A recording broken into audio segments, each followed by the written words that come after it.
Hey y'all! I'm starting a little early. Yesterday I was fighting with live a little bit and it was a little bit more difficult to get it started than I thought, but today it went smoothly. So, yesterday 5 minutes late, today 2 minutes early. There you go. How are you all doing today? We're doing a little bit better today, I think. Better today than yesterday. Now that we kind of are into the mandated statewide closure of all the things, and not a whole lot looks real different, except my husband is working from home, so he's downstairs in the unfinished basement, which is super comfortable. um, anyway, if you are tuning in and missed yesterday, welcome. And if you are tuning in because you saw it yesterday and you loved it, welcome back. I am honestly just absolutely blown away at how many people watched this little video of mine yesterday.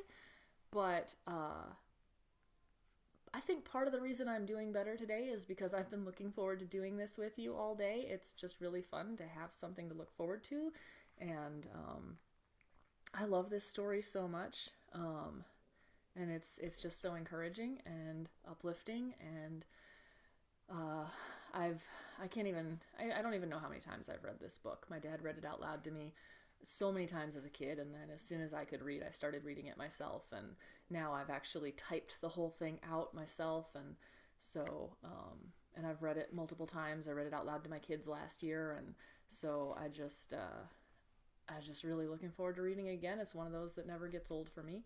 And so if you don't know who I am, I'm Jenelle Leanne Schmidt. I'm an author. I write fantasy books, and I'm reading this book to you, which is not my book. This is my grandma's book, He Whistles for the Cricket, and her name was Gwen Walker, and she wrote this book many years ago when I was little, and a couple years back I typed it up and edited it a little bit.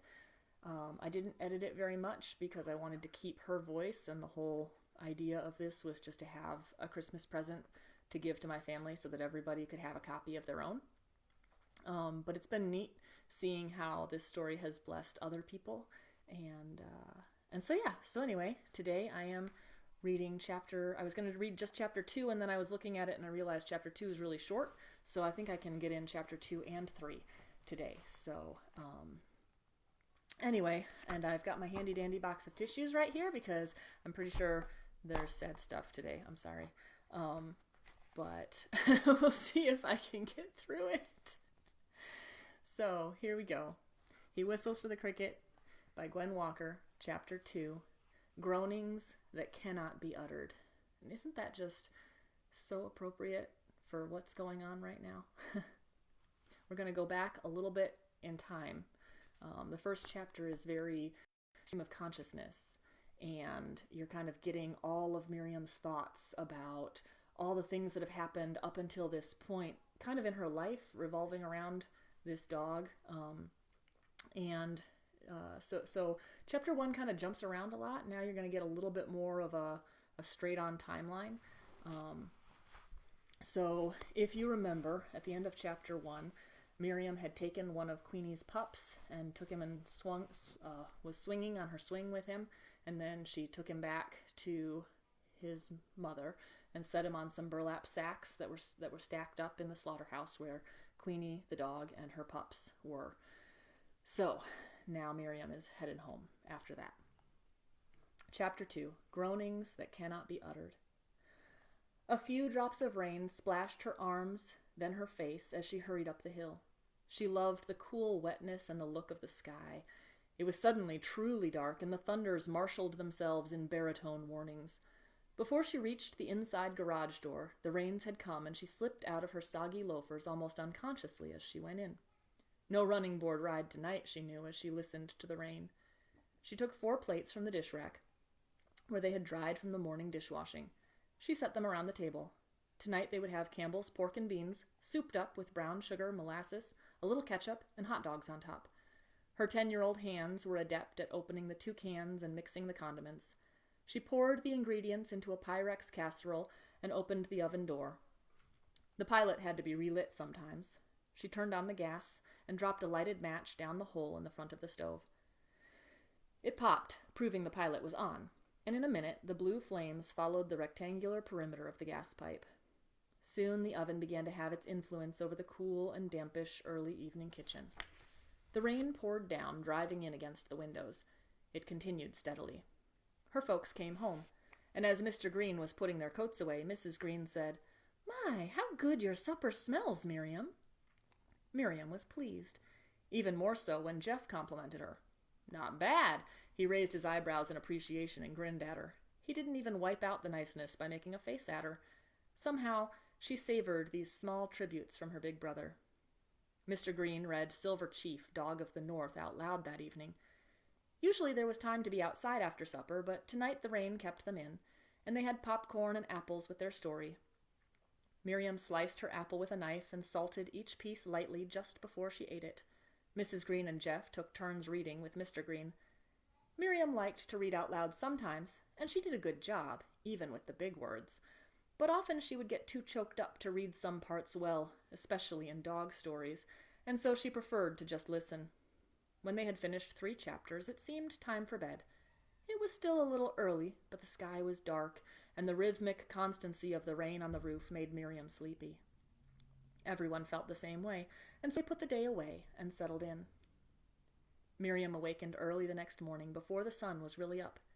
She got out of bed and went to the kitchen. She was shocked when she looked out the window. A sudden fear gripped her. The lower stretch of her backyard looked like a lake, muddy and quiet. She thought of the slaughterhouse,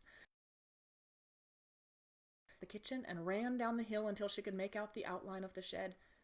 The higher part of the yard was soggy, but when she got to the bottom of the railroad tie steps terracing the hill to the lower part of the backyard, she stepped into water which covered her shoes, her ankles, and hit the calves of her pajama legs. They were sloppily wet and cold, and she ran, slowed by the water, until she came to the old building. The door was 3/4 opened. It seemed the sun was almost ashamed to look upon the scene. Queenie stood, half whining, half moaning, over a pile of sodden puppy corpses lying in 6 inches of cold floodwaters from the creek. She was trying to coax life back into them by talking to them, licking, sniffing, prodding with her long, friendly nose, but they did not respond. Miriam stood mute at the door, overwhelmed with the stark lifelessness of the scene. She felt a deluge of personal loss. She yearned from the bottom of her 10-year-old soul toward the genuine mother grief she was witnessing. As natural as the mother toward her pups, Miriam reached out and put her arms around Queenie and groaned with her. She petted her and put her own cheek, wet with tears, down upon the little dead bodies of the pups.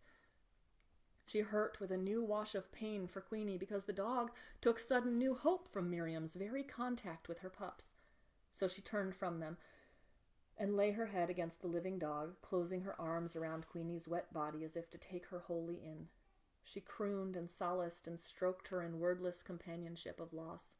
Her eyes closed, buried against the dog's ruff, and together they just huddled there, the living responding to death and loss in all its vital misery.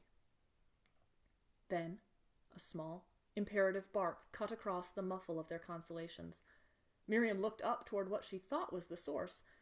There, to her right, was the pile of burlap bags rising above the waters of the shed floor. On top of the bags, where she had set him the night before, stood the little black pup, hungry and forlorn. He was unaware of the devastation the simple seasonal rains had brought upon his kin and his expectancy.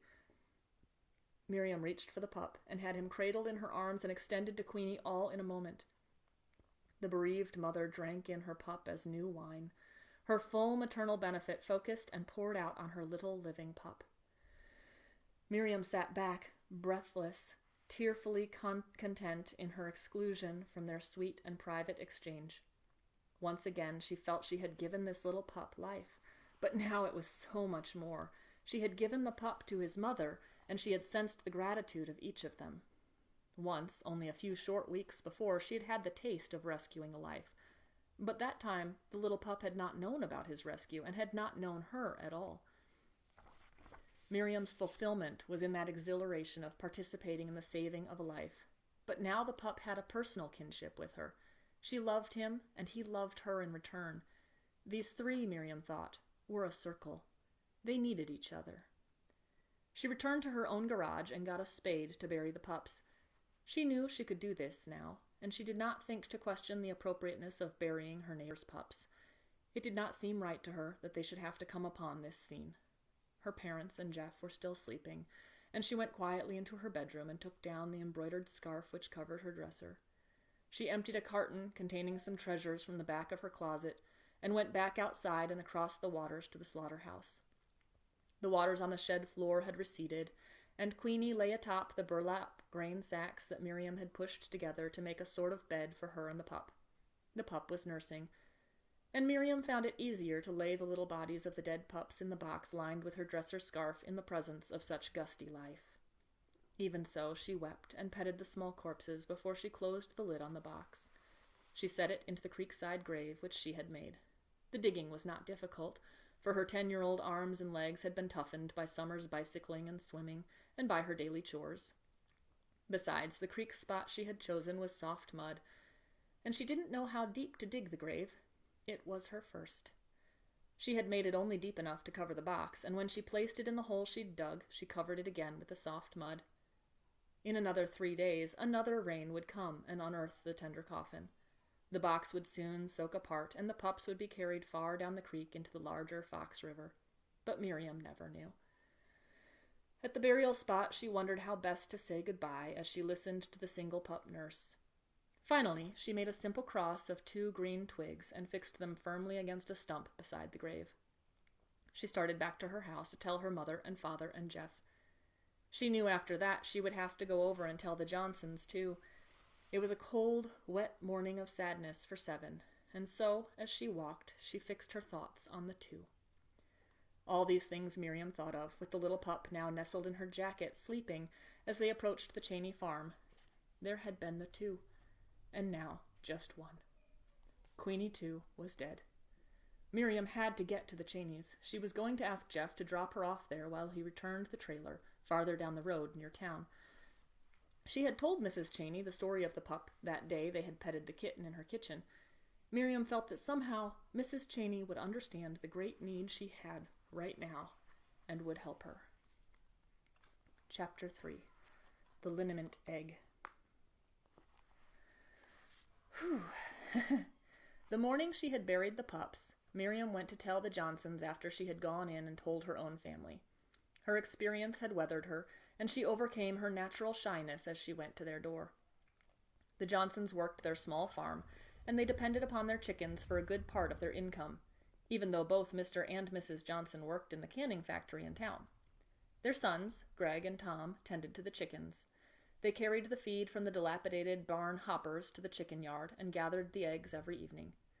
Miriam had helped them sometimes, and they were glad for the help, but as they grew older, a shyness had come over her, and they more or less ignored her in the chance times they would look across their property to the greens and see her. Once in a great while she would meet Greg or Tom down at the creek, and they would say hello, and together watch Queenie retrieve a stick. She would sometimes ride her bicycle across their land and wave. They would wave back, but there was not much else, unless she was with Jeff when they met.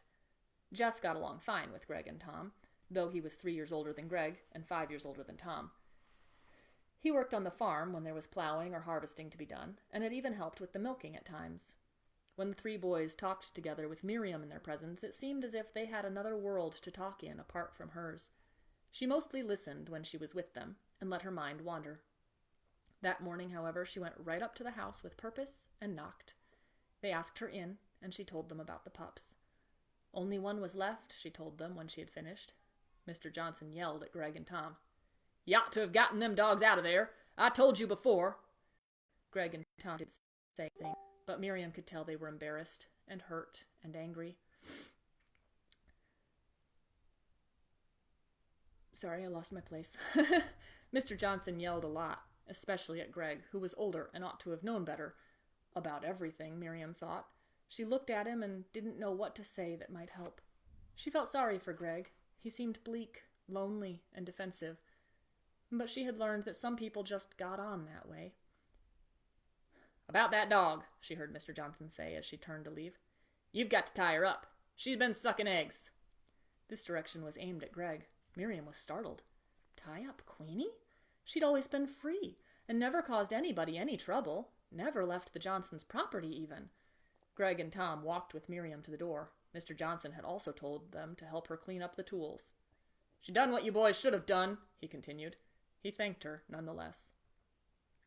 At the door, she asked Greg why Queenie had to be tied, and about the egg-sucking. Tom answered for him. Well, since she had the pups, she's been extra hungry, I guess. Probably found a cracked egg and ate it and liked it. Once a dog learns to suck eggs, she'll just keep on unless she's broke of it. How do you do that? Miriam asked, anxious and yet glad that Tom was willing to talk with her about it. Queenie and the pups were her concern as well as theirs, she thought. It's something to do with liniment, ain't it, Greg? Tom offered as they walked across the yard to the Greens' house. Yep. Greg was over his sullenness in his position now of advisor. You take an egg and blow it out and fill it with liniment. Then you make certain your dog gets that one. Hope your mom doesn't put it in the pancakes. They laughed together at the thought of that, and Miriam breathed a sigh of relief. There was something that could be done about Queenie, so that she wouldn't have to be tied. You gonna do it, Greg? She urged. Sure thing. Got chores right now, but I'll take care of it later on today. Won't catch that dog sucking eggs for long. She's a good girl. Wouldn't have ever begun if that litter hadn't been too big for her. But that little one left of her grows like a weed now. Greg turned with Tom to go after they had rinsed the shovel with the garage hose and rehung it on the special hook Mr. Green had put up in the garage. Miriam had seen Greg play with Queenie. He would throw sticks across the creek for her, and she would bring them back to him every time. Miriam was glad he had a plan. She thought of the staunch little black pup standing on the pile of burlap, drawing attention to his need. She thought of Queenie and her pup, and again it made her feel warm just to think of Queenie's having someone all her own to love. She wondered if the pup missed his brothers and sisters. Of course, he had to. He'd noticed them when they were there, in all the natural body warmth of sleep and in the nipping and tussling of play. He'd have to notice them gone. Miriam returned to the shed and found that Queenie had moved her pup even further away from the receding creek waters. She was playing with him on a stretch of grass between the Johnsons' two barns. Miriam watched them in their leisure and then walked over to join them. The pup came to her without any coaxing, and Queenie pushed her nose into Miriam's hand again and again. I've got to go, she told them wistfully. Keep away from the chickens, she told Queenie. Miriam had seen a bird chase a squirrel who'd stolen her egg. She didn't get the egg back, but she sure gave the squirrel a run for its money. She was mad. Miriam wished a chicken would have cared that much about her eggs. Queenie would never have put up a fight. She was much too docile. Well, if a mother hen wouldn't do it, the liniment would. Secure in that thought, Miriam started home, and the pup followed. She scooped him up and gave him a hug. You stay, boy. Your mother needs you, she said. With a pat once again, she set the pup down. He found a movement in the grasses and began to investigate. Miriam took the opportunity to break away. By then, she was ready for breakfast. Segue. Greg felt himself smoldering inside when his dad told him the death of the pups was his fault, but he also felt bad and very guilty. He'd seen the waters rise from the creek that way before, but it never mattered much. Sometimes he had sat by the creek and just skipped stones and thought. He never had much time for that. It was always in the times he just slipped away from carrying feed for the chickens or from plowing or milking. There really wasn't an end to the chores to be done.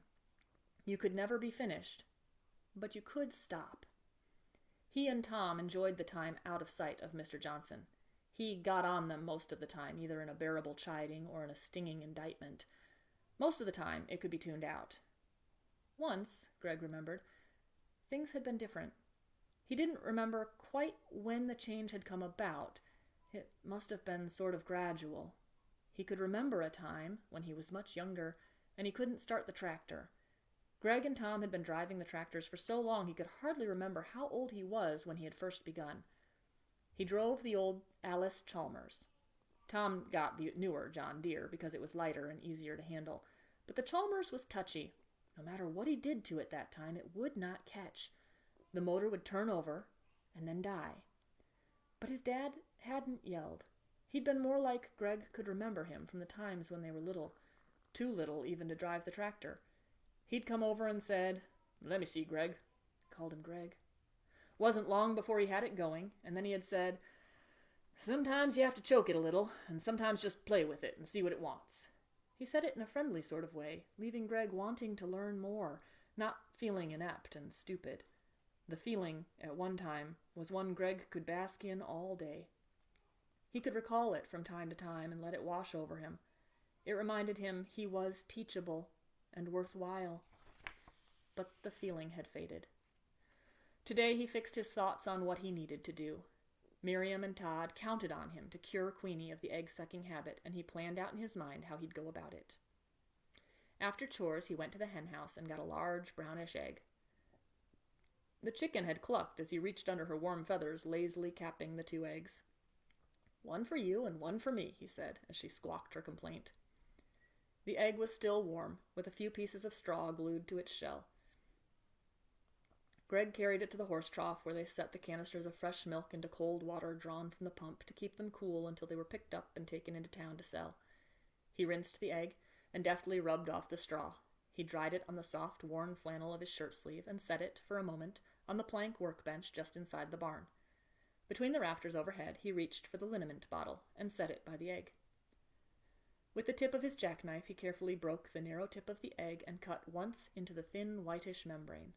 He was careful that the hole would be very small. Then he did the same thing to the other end. He put the narrowed end of the egg to his lips and blew the contents into the cat dish on the floor near the cow stanchions. A barn cat, always ready for a squirt of warm milk directed to the pan, was now upon the egg, which blew out raw and yellowish. It was gone in a few licks. Greg enlarged the hole on the wide end of the egg and tipped the lip of the liniment bottle into it. The thin liquid smelled strong and streamed down the side of the egg. The cat ran, abandoning hope for another egg. About a quarter of a cup actually got into the egg, and Greg decided it was enough. He capped the liniment bottle and set it back.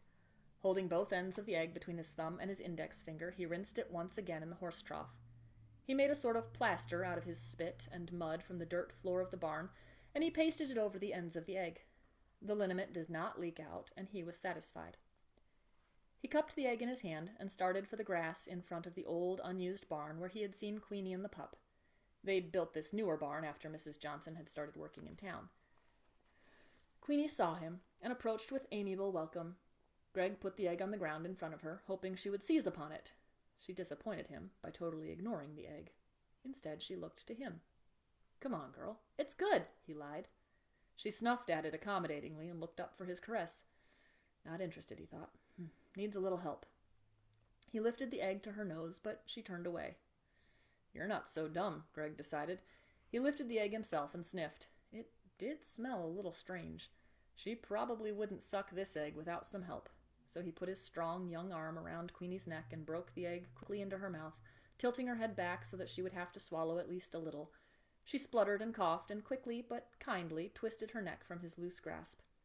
"Burns, I'll bet," Greg thought. "Go for a drink, girl. I'm really sorry. I had to," he apologized.